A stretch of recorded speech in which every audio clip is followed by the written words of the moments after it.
الذي أفاد على النفوس زوارف عوارف وأبرز على القرائه حقائق معارف صلى الله عليه وعلى آله وأصحابه مفاتيح الهدى ومسابه الدجى وسلم تسليما كثيرا كثيرا. أما بعد فأعوذ بالله من الشيطان الرجيم. بسم الله الرحمن الرحيم. يا أيها الذين آمنوا اتقوا الله وقولوا قولا سديدا يصلح لكم أعمالكم ويغفر لكم ذنوبكم ومن يطع الله ورسوله فقد فاز فوزا عظيما. وقال رسول الله صلى الله عليه وسلم تقوى الله رأس كل حكمة أو كما قال النبي عليه الصلاة والسلام. আমি কোরআনের সুর মাঝে শুনেছি যে নাম, আজানের সুর মাঝেও শুনেছি সে নাম। আমি কোরআনের সুর মাঝে শুনেছি যে নাম, আজানের সুর মাঝেও শুনেছি সে নাম। ও নাম শুনেছি আমি আমার হৃদয়, হে রাসূল নবীজি তোমায়, হে রাসূল নবীজি তোমায় আমি কোরআনের সুর মাঝে শুনেছি যে নাম, আজানের সুর মাঝেও শুনেছি ও নাম। ও নামে এত ফুল সুরভি ছড়ায়,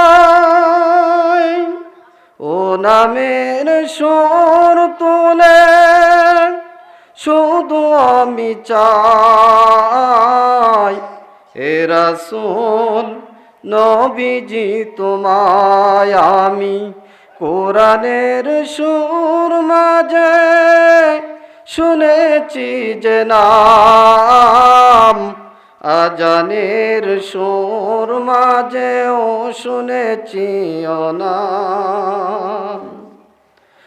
আরশের বুকে লেখা ও মধুর নাম, তামাম মানবকুল জানাই সালাম। ব্যথিত মানবতা খুঁজে ফিরে হায়, হে রাসূল নবীজি তোমায় আমি কোরআনের সুর মাঝে শুনেছি যে নাম, আজানের সুর মাঝেও শুনেছি ও নাম। ও নাম শুনেছি আমি আমার হৃদয়, হে রাসূল নবীজি তোমায়, হে রাসূল নবীজি তোমায়। লিল্লাহি তাকবীর। আওয়াজ হয় নাই। এতগুলি মানুষের সাউন্ড এরকম হবে, আশ্চর্যান্বিত হয়ে গেলাম। মুসলমান মানুষ আমরা সকলে ইমানদার বলে দাবি করি কি করি না? আরে কথা বলেন, দাবি করি কি করি না? কথা বলে না। যদি ইমানদার হিসাবে দাবি করি, ইমানের আওয়াজ এত সংকীর্ণ হতে পারে না। কথা বলেন ঠিক কিনা? আরো চিল্লায়া বলতে হবে ঠিক কিনা? ইমানের জোর আমাদের যে অবস্থা, আমাদের উপর বৌদ্ধ, খ্রিস্টান, ইহুদি, নাসারারা যেভাবে চৌরা হয়ে লেগেছে, আমরা মুসলমান আমাদের আওয়াজে ওরা তো আমি মনে করি এই বাংলাদেশ ছাড়তে বাধ্য হবে। কথা বলেন ঠিক কিনা? আজকে 90% মুসলমানের দেশে হিন্দু খ্রিস্টানেরা আমাদের উপর মাথা চৌরা দিয়া উঠছে। কথা বলেন ঠিক কিনা? আমাদের ইমানের জোর নাই বিদায় আমাদের ইমান হচ্ছে দুর্বল। কথা বলেন। আমরা যখন কোনো মিটিং মিছিলের মাধ্যমে যাই তখন তো আওয়াজ গুড়গুড় করে বাইর হয়ে আসে। কথা বলেন ঠিক কিনা? যেখানে নেতা আছে সেখানে আমরা আছি। কথা বলেন ঠিক কিনা? যখন কোনো মিটিং মিছিলের মাধ্যমে নেতার জন্য বক্তব্য দেই, মিছিলের মাধ্যমে যেই, তখন আমরা বলি অমুক নেতা আমার নেতা, অমুক নেতা, অমুক নেতার চরিত্র ফুলের মতন পবিত্র, নামাজ পড়ে না এক ওয়াক্ত। কথা বলেন ঠিক কিনা? আরো চিল্লায়া বলতে হবে কথা ঠিক কিনা? মুসলমানের আওয়াজ কখনো সংকীর্ণ হতে পারে না। নেতার পিছনে খাটিয়ে আমরা, ওই তো কিছুদিন আগে 16ই ডিসেম্বর দেখলাম তারাকান্দা বাজারের মাধ্যমে এক নেতা সম্মুখে চলতেছে, মুখের মাধ্যমে দাড়ি নেই, পিছনে কি সমস্ত অনেক যুবকেরা তার পিছনে এরকম ভাবে নাচতেছে আর জুড়ে জুড়ে চিল্লায়া চিল্লায়া বলতেছে। কিন্তু কোরআন হাদিসের মজলিসে আসলে, আল্লাহ রাব্বুল আলামিনের পক্ষে কথা বললে আমরা দুর্বল হয়ে যাই। কথা বলেন ঠিক কিনা? আমাদের জবান দিয়েছেন কে? আরো চিল্লায়া বলতে হবে, জবান দিয়েছেন কে? আমার আপনার শরীরে শক্তি দিয়েছেন কে? এই আসমান জমিনের মালিক কে? এই আসমান জমিনের সব কিছুর মালিক হচ্ছেন মহান রব্বুল আলামিন, আমাদের সৃষ্টিকর্তা। সেই আল্লাহর নামের তাকবীর দিতে কারো কোনো দ্বিধা আছে? চিল্লায়া বলেন, দ্বিধা আছে? আল্লাহর নামের তাকবীর দিলে শয়তান দুর্বৃত হয়ে যায়। কথা বলেন। ইহুদি নাসারারা ভয়ে ভূকম্পতি হয়ে যায়। মুসলমানদের আওয়াজ যখন আল্লাহু আকবরের আওয়াজ দেয়, এরা পালাতে বাধ্য হবে। কথা বলেন ঠিক কিনা? মুসলমানের আওয়াজ হবে গর্জনের আওয়াজ, উঁচু আওয়াজ হবে। আল্লাহু আকবরের তাকবীর যখন আমরা বলবো, আল্লাহু আকবরের স্লোগানে আকাশ বাতাস ভূকম্পিত হবে। কথা বলেন ঠিক কিনা? শয়তান আমাদের শত্রু না বন্ধু? আরো চিল্লায় বলেন, শত্রু না বন্ধু? আল্লাহু আকবরের তাকবীর, আল্লাহু আকবরের শব্দ যত দূরে যায় শয়তান তত দূরে পালায়। সেই শয়তানকে দূরান্বিত করার জন্য আমাদের দরকার আছে না নাই? শয়তানকে কি আমরা বন্ধুরূপে গ্রহণ করতে চাই? বদরের যুদ্ধে সাহাবায়ে কেরাম কতজন ছিল? 313 জন সাহাবায়ে কেরাম ছিল। 313 জন যখন এই কাফের মুশরিকদের সঙ্গে তাদের সম্মুখে যখন লিল্লাহি তাকবীর দিয়েছিল, তাদের আওয়াজে আকাশ বাতাস মুখরিত হয়েছিল। তারা এসেছিল 1000-এর ঊর্ধ্বে।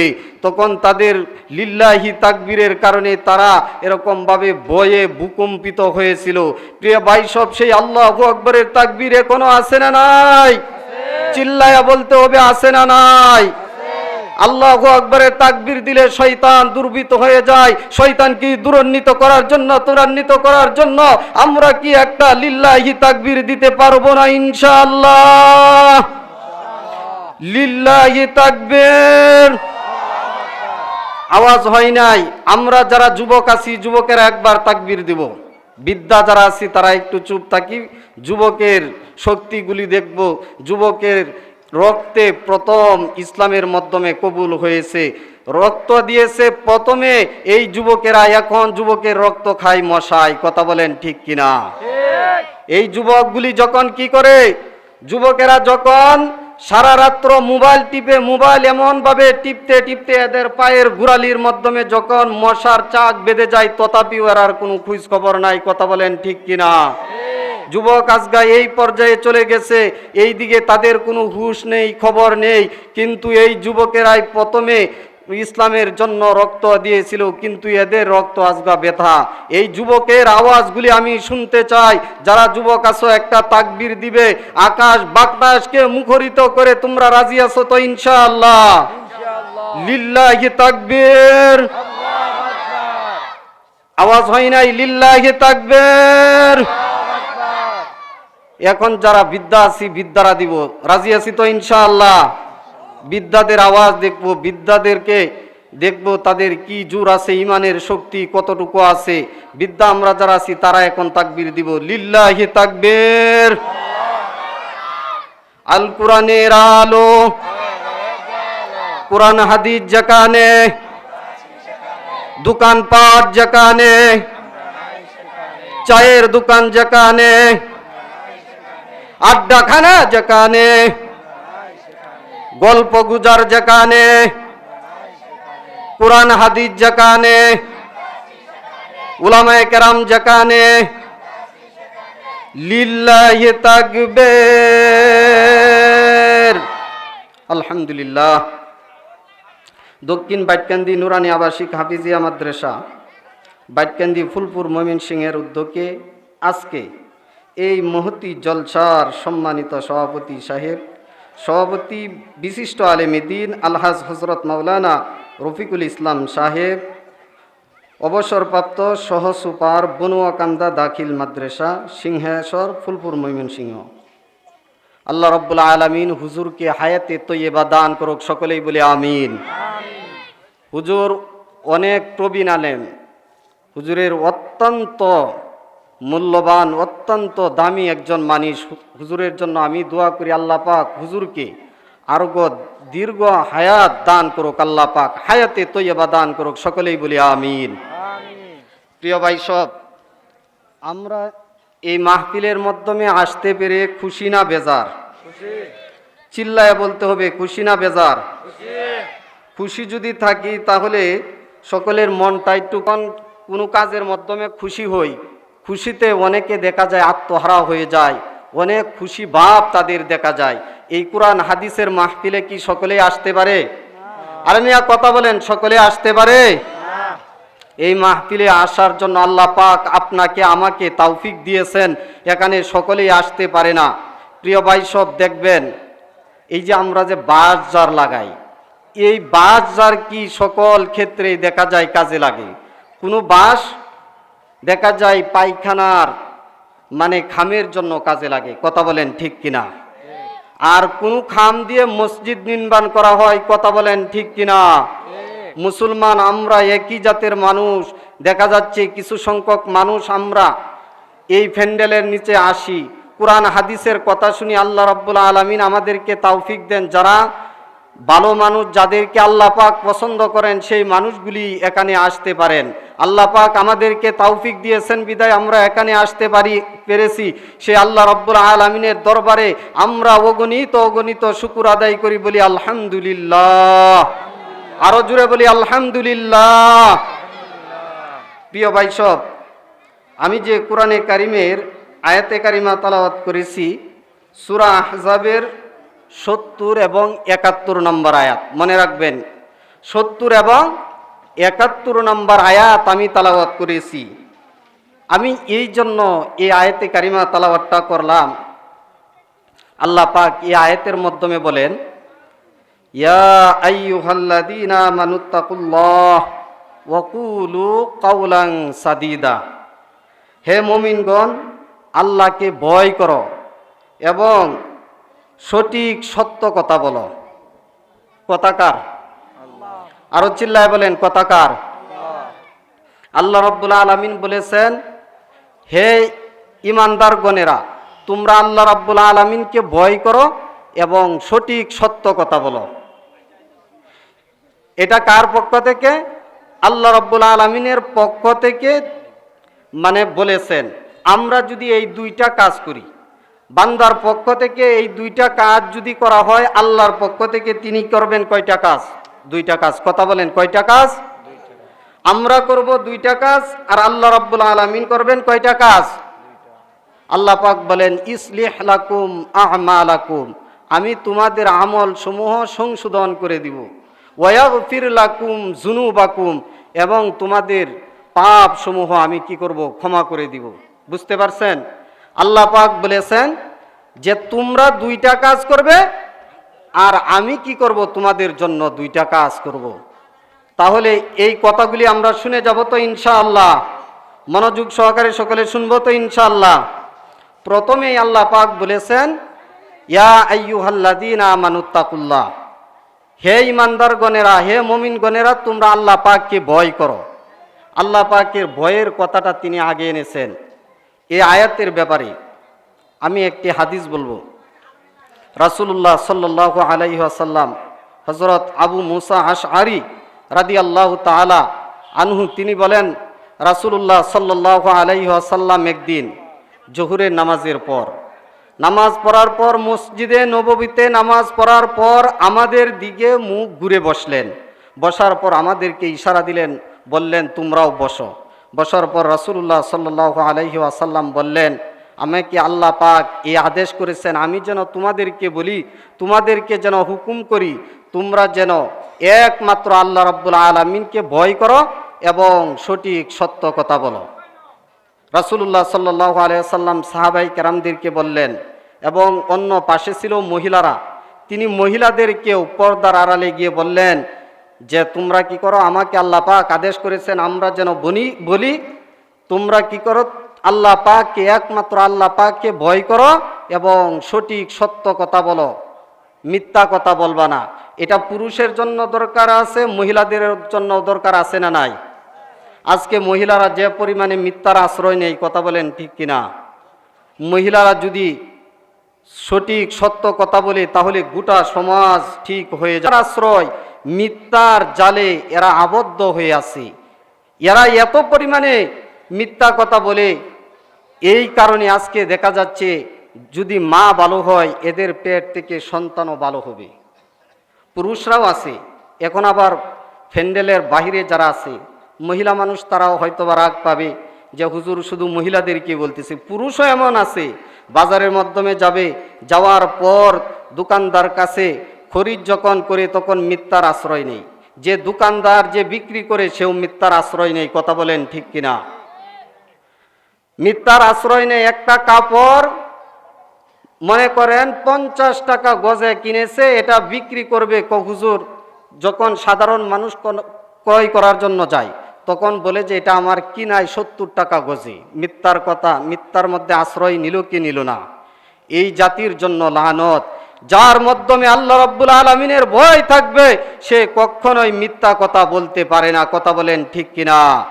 এই জন্য আল্লাহ পাকের ভয় আমাদের অন্তরের মাধ্যমে থাকতে হবে। আজকে আল্লাহ পাকের ভয় নাই বিদায় আমরা একজন আরেকজনকে ঠকানোর জন্য চেষ্টা করি, আল্লাহ রাব্বুল আলামিনকে ঠকানোর জন্য চেষ্টা করি। আল্লাহ পাকের হুকুমগুলি আমরা লঙ্ঘন করি, গোপনে এরকম ভাবে, প্রকাশ্যে এরকম আমরা গুনার কাজগুলি করতেছি, কথা বলেন ঠিক কিনা? যদি কোনো মানুষের মাধ্যমে এই ভয় থাকতো যে আমি যা কিছু করি স্বয়ং আল্লাহ রাব্বুল আলামিন সব কিছু দেখেন এবং শুনেন, এই ভয় যদি কারো মাধ্যমে থাকতো তাহলে ওই ব্যক্তিরা কখনোই গুনার কাজ করতে পারতো না, সে আল্লাহ পাকের অবাধ্য আচরণ করতে পারতো না, নাফরমানির কাজ করতে পারতো না, মানুষকে ঠকাইতে পারতো না, একজন আরেকজনের সাথে কখনোই প্রতারণা করতে পারতো না। এই জন্য আমি এই আয়াতে কারিমা তেলাওয়াত করেছি।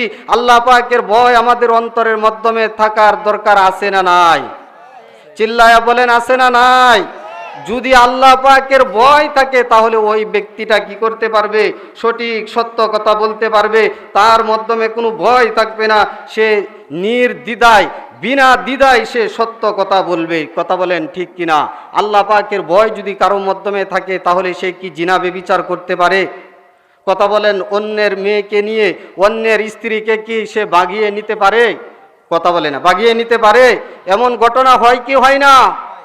আজকে সমাজ নষ্ট হয়ে যাচ্ছে আল্লাহর ভয় না থাকার কারণে। প্রিয় ভাই সব, আল্লাহ পাকের ভয় আমাদের অন্তরের মাধ্যমে থাকতে হবে।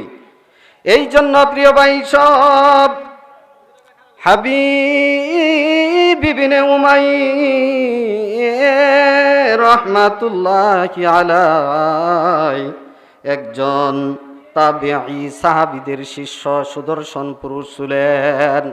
শত্রুপক্ষের 10 জনকে হত্যা করে তিনি ধরা পড়লেন। শত্রুপক্ষের 10 জনকে হত্যা করে তিনি ধরা পড়লেন। রোমান নেতা বলল, একে আমি গোলাম বানিয়ে রাখবো। কারাগারে বন্দী হাবিব ইবনে উমাইর, তিনি কারাগারে বন্দী। তিনি সাহসী যুবক ছিলেন, সুদর্শন পুরুষ ছিলেন। শত্রুপক্ষের 10 জনকে তিনি হত্যা করলেন। রোমান নেতা বলল, একে আমি গোলাম বানিয়ে রাখবো। হাবিব ইবনে উমাইর কারাগারের মাধ্যমে বন্দী। একদিন রোমান নেতা বলল, তোমাকে আমি মুক্তি দিতে পারি যদি তোমার ধর্মটা তুমি ছেড়ে দাও, আর যদি তুমি খ্রিস্টান হয়ে যাও, আমি তোমাকে তোমার জীবনটাকে ভিক্ষা দিতে পারি, তোমাকে আমি মুক্ত দিতে পারি। বলেন তো, কোনো মানুষ যদি কারাগারের মধ্যে বন্দী থাকে আর যদি তার জীবন নিয়ে টানাটানি থাকে, জীবনের শেষ প্রান্তে যদি ছুরি দিয়ে গলার মাধ্যমে ধরে আর বলে তোমার জীবনটাকে আমি ভিক্ষা দিব, যদি তুমি ঈমান হারা হয়ে যাও আর ধর্মটা যদি বাদ দাও, প্রিয় ভাই সব, ঈমানের মূল্য আছে না নাই? আরো বুঝতে বলতে হবে, আছে না নাই? আমরা মুসলমান মানুষ, আমাদের মাধ্যমে ঈমানের মূল্য আছে। আমাদের ঈমানটা যেখানে সেখানে বিক্রি হয় না। আমরা ঈমানদার, ঈমানওয়ালা মানুষ। পরিমাণ শরীরের মাধ্যমে শক্তি থাকতে আমরা আমাদের ঈমান থেকে কখনোই পিছপা হব না। রোমান নেতা দেখেন, তিনি হাবিব ইবনে উমাইর রাহমাতুল্লাহি আলাইহিকে তিনি কি করলেন, এমন ভাবে তিনি কি করতেছেন, লোভ দেখাইতেছেন। এখনো বর্তমানে এমন আছে না নাই? ঈমানদারের ঈমানটাকে ছিনিয়ে নেওয়ার জন্য এমন অনেক মানুষ আছে যে ঈমানটাকে কি করে ছিনিয়ে নেওয়া যায়। তারা অনেক সময় নারীকে লোভ দেখায়, টাকা পয়সার লোভ দেখায়, কিন্তু খাঁটি ঈমানদার কখনো ঈমান থেকে সে পিছপা হতে পারে না। হাবিব ইবনে উমাইর রাহমাতুল্লাহি আলাইহি কারাগারে বন্দী। রোমান নেতা বলল, তোমাকে আমি আমার রাজ্যের অর্ধেক অংশ দান করব, আর আমার মেয়েটাকে তুমি বিবাহ করবে। যদি তুমি করো, আমি তোমার জীবনটাকে ফিরিয়ে দিতে পারি, তোমার জীবনটাকে আমি মুক্তি দিতে পারি। কারাগারে হাবিব ইবনে উমাইর রাহমাতুল্লাহি আলাইহি যে হৃদয়গ্রহী ভাষণ দিয়েছিলেন, ইতিহাসের পাতায় আজও পর্যন্ত সোনালী আকারে লেখা আছে, এখনো পর্যন্ত লিপিবদ্ধ আছে। প্রিয় ভাই সব, তার কথাগুলি এখনো পর্যন্ত ইতিহাসের মাধ্যমে মানুষ পড়ে। হকের পথে যদি থাকে তাহলে ওই মানুষদের হকের কথাগুলি জীবনভর পর্যন্ত ইতিহাসের পাতার মাধ্যমে থাকে। আর গাদ্দারি মানুষ যারা, আল্লাহ রাব্বুল আলামিনের ভয় যার অন্তরের মাধ্যমে নেই, আল্লাহ রাব্বুল আলামিনকে যারা ভয় না করে দুনিয়ার মাধ্যমে বেহায়াভাবে বেপরোয়াভাবে চলে, তাদের ইতিহাস 2-4 লাইন লেখেই শেষ হয়ে যায়। প্রিয় ভাই সব, এই দিকে তাকাবেন। হাবিব ইবনে উমাইর রাহমাতুল্লাহি আলাইহি কারাগারে বন্দী। এমন ভাবে তিনাকে অফার দিতেছেন, কথা বলেন ঠিক কিনা? অফার দিতেছেন, বুঝেন নাই? অনেক মেয়ে ছেলেরা আছে, দেখবেন এক ছেলে আরেক মেয়েকে এরকম ভাবে অফার দেয়, বুঝেন না? অফার, আরে মিয়া বুঝেন না? মোবাইলের মাধ্যমে 100 টাকা ফেকজি করলে অনেক সময় দেখা হয় যদি কেউ 100 টাকা ফেকজি করে তাকে 50 টাকা বোনাস দেওয়া হবে। এই সুযোগে আমরা অনেকে আসি কি করি, মোবাইলের মাধ্যমে ফেকজি করি।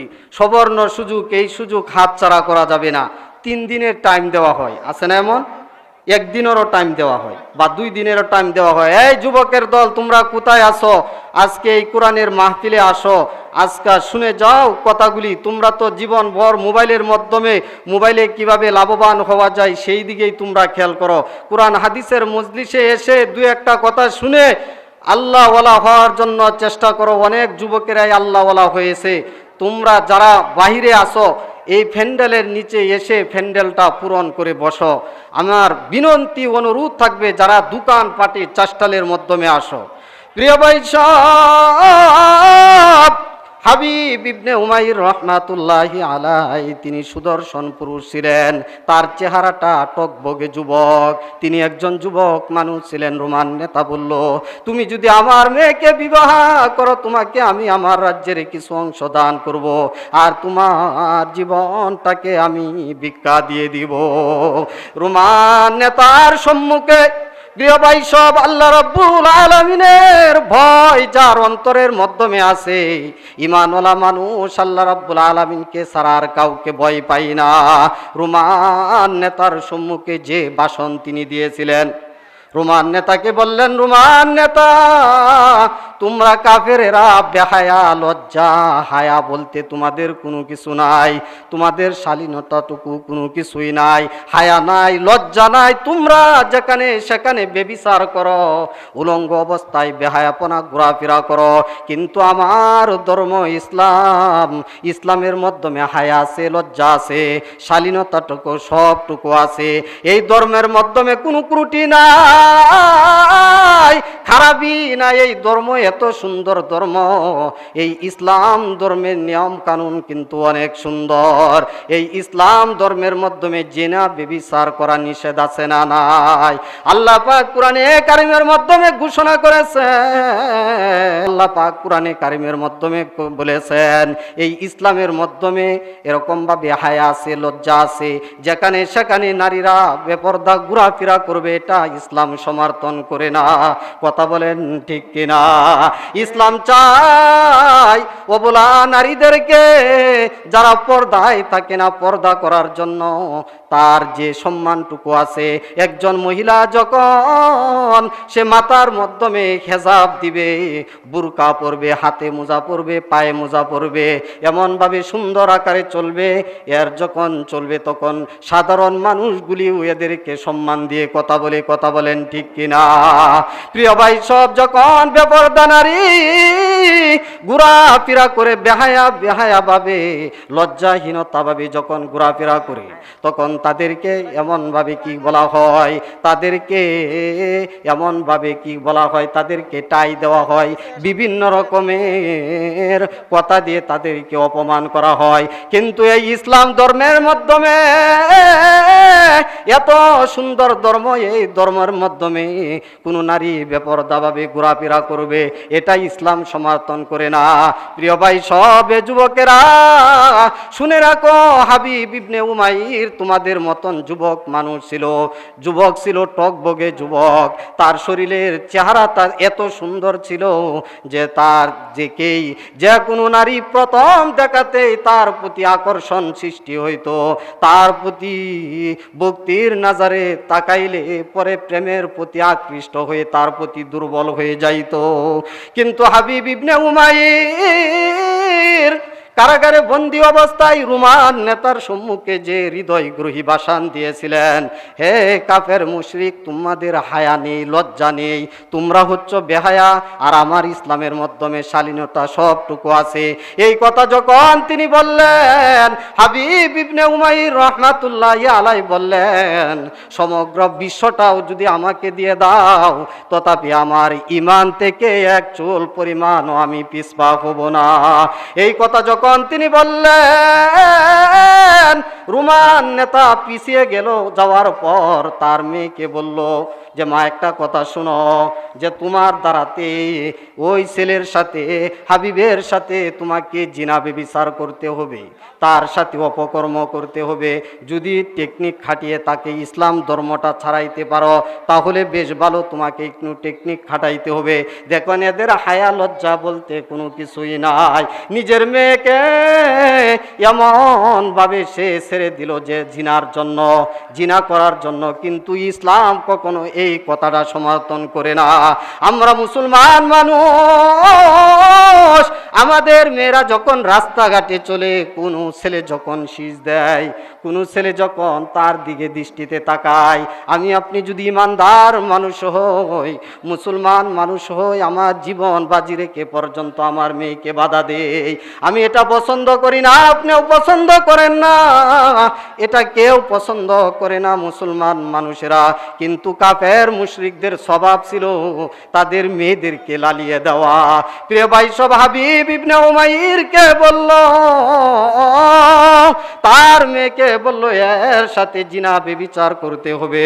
তখন তিনি জিনা ব্যভিচারের মাধ্যমে মেয়ে উলঙ্গ অবস্থায়, খোলামেলা পোশাক, তার গায়ের মাধ্যমে ভালো পোশাক পরেন নাই, এরকমভাবে বড় বড় পোশাক পরেন নাই, তার পোশাকটা ছিল খোলামেলা পোশাক, আকর্ষণীয় পোশাক। এই পোশাকে যাতে করে তাকে আকৃষ্ট করে তিনি এমন পোশাকে সুসজ্জিত হয়ে হাবিব ইবনে উমাইর কারাগারে বন্দী, তিনি একাই আছেন। এই মুহূর্তে এই মেয়েটা এত রূপের বাহার নিয়ে, এই মহিলাটাও ছিল অনেক সুন্দরী, তার চেহারাটাও ছিল অনেক সুন্দর। সে যখন নজর কাড়া সাজসজ্জা করে যখন হাবিব ইবনে উমাইরের কাছে বসলো, হাবিব ইবনে উমাইরকে দেখে, হাবিব ইবনে উমাইর যখন প্রথমে দেখলেন, দেখার পর তিনার নজরকে তিনি কি করলেন, তিনার নজরকে তিনি কি করলেন, প্রতিহত করলেন তার দিকে তাকানো থেকে। তিনার চরিত্রের স্বাদ তিনার জানা আছে, তিনি মেয়েটার দিকে চোখ তুলে তাকালেন না। মেয়েটা এরকম ভাবে ফুসলাইতে থাকলো, কিভাবে ওকে জিনার মাধ্যমে আহ্বান করা যায়, জিনার মাধ্যমে কিভাবে ঢুকানো যায়, এই চিন্তা ভাবনা সে করতেছে। মেয়েটা তার সমস্ত কৌশল দিয়ে কৌশলগুলি অবলম্বন করলো, কিন্তু তার সমস্ত কৌশলগুলি ব্যর্থ হলো। সমস্ত তীরগুলি তিনি নিক্ষেপ করলো এই যুবকের প্রতি, কিন্তু কোনো কিছুই কাজে লাগলো না। এমন করতে করতে কয়েকটা দিন সে কেটে গেল। এই ঘরের মাধ্যমে শুধু হাবিব ইবনে উমাইর আর এই মহিলাটা ছাড়া আর কেউ ছিল না। কিন্তু এমন চেষ্টা করার পর নজর কাড়া রূপ নিয়ে যখন তিনি তার সম্মুখে উপস্থিত হইলেন, একটি বারো তার দিকে চোখ তুলে তাকালেন না। শেষ পর্যায়ে নিরুপায় হয়ে মহিলাটা তাকে শেষ পর্যায়ে বলল, ওরে হাবিব, তোমাকে কোন ভয়, তোমাকে কে আমার দিকে তাকানো থেকে তোমাকে কি করেছে, নিষেধ করেছে, কোন বস্তু তোমাকে নিষেধ করলো? তখন হাবিব ইবনে উমাইর রাহমাতুল্লাহি আলাইহি বললেন, আল্লাহ রাব্বুল আলামিনের ভয় আমাকে ঠেকিয়ে রেখেছে এই কাজ থেকে।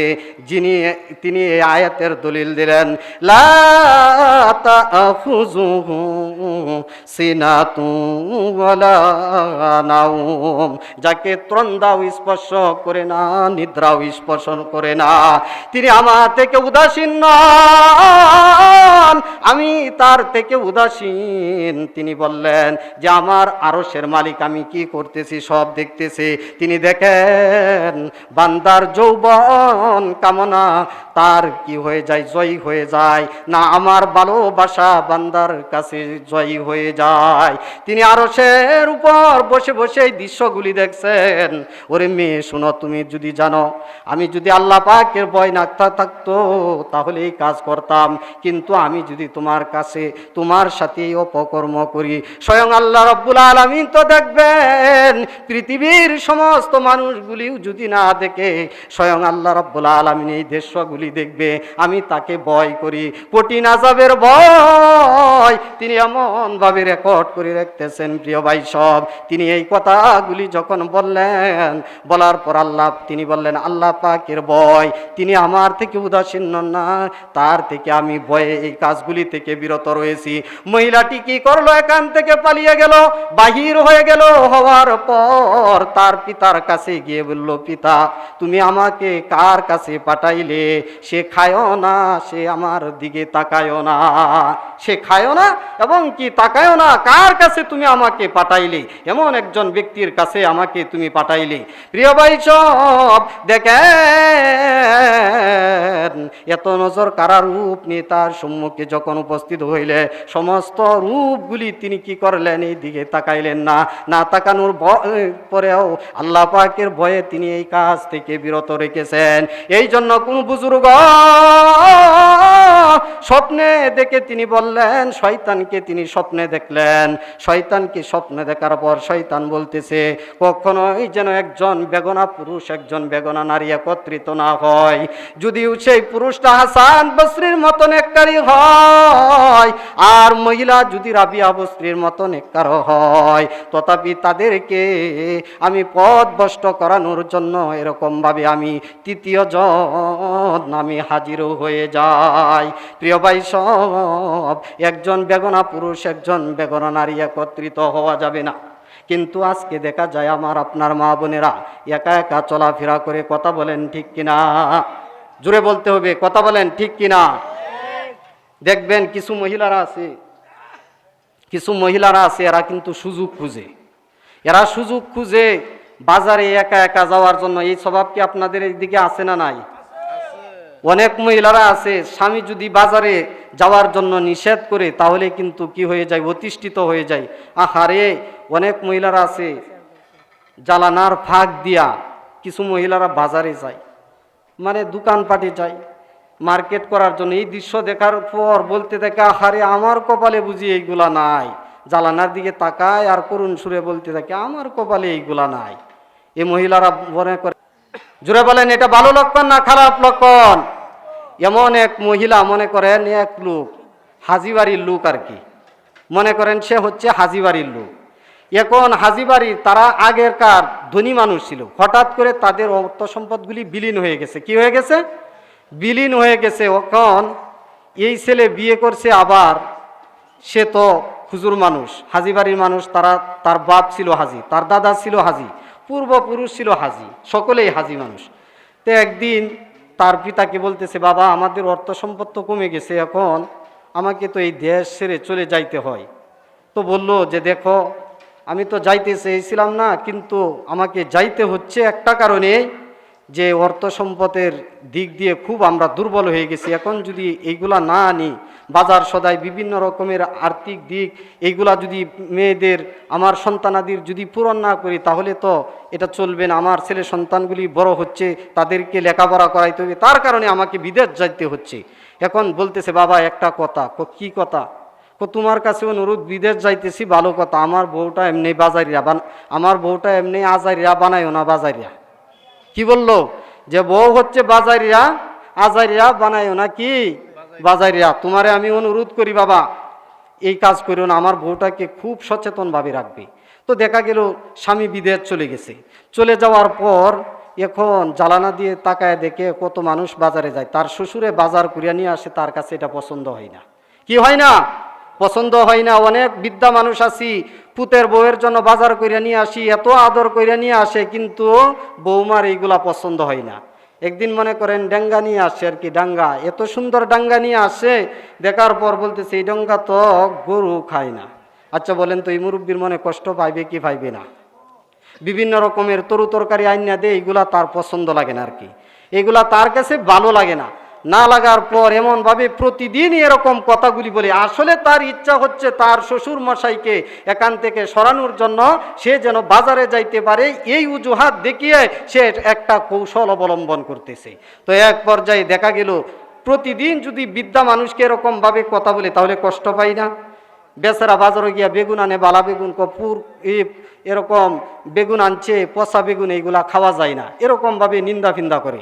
তো এক পর্যায়ে দেখা গেল শ্বশুরের সামনে যখন কথাগুলি পড়ে লজ্জিত হয়ে তখন বলতেছে, আচ্ছা বৌমা ঠিক আছে, আমি অনুমতি দিয়ে দিলাম, মা আমি আর পারলাম না, তুমি কালকে থেকে বাজারে যাইও।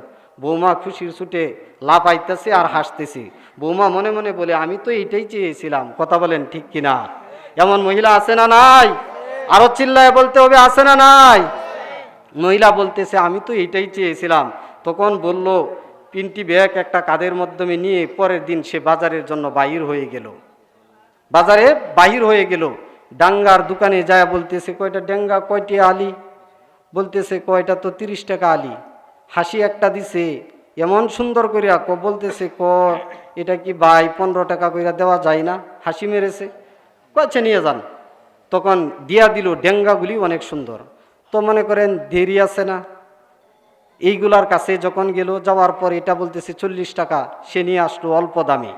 এমনভাবে বাজারগুলি সুন্দর করে সাজাইতেছে আর কি।